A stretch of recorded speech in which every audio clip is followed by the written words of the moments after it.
मान्य जिल्हाधिकारी यांच्या निर्देशानुसार अवैध गौण खनिज वाहतुकीवर जालना आरटीओ वायुयोग पथकाची कारवाई. 11 ते 17 फेब्रुवारी दरम्यान केलेल्या कारवाईत 9,07,250 रुपयाचा दंड आकारण्यात आला आहे. 11 ते 17 फेब्रुवारी 2026 दरम्यान विशेष तपासणी मोहीम राबवण्यात आली. जिल्हाधिकारी माननीय आशिमा मित्तल यांच्या निर्देशानुसार तसेच उपप्रादेशिक परिवहन अधिकारी चंद्रभोहन चित्तल यांच्या मार्गदर्शनाखाली उपप्रादेशिक परिवहन कार्यालय जालना यांच्या वायुयोग पथकाने अवैध गौण खनिज वाहतुकीविरुद्ध विशेष तपासणी मोहीम राबवली आहे.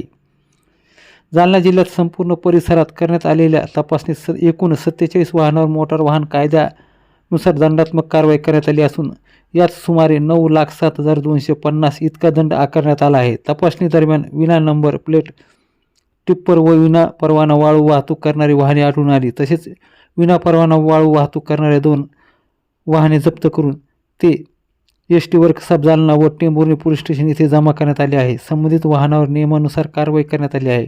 या मोहिमेत मोटार वाहन निरीक्षक भीमराव नागरे, अनिल कदम, निलेश आहेरे, शुभम मोटे, अक्षय पाटील, सहाय्यक मोटार वाहन निरीक्षक श्रीमती राधा सोळंके, राजपूत, अर्शद खान, चालक घुले, पारेसकर, निळे, नावकेकर, देवकर यांनी सहभाग नोंदवला आहे.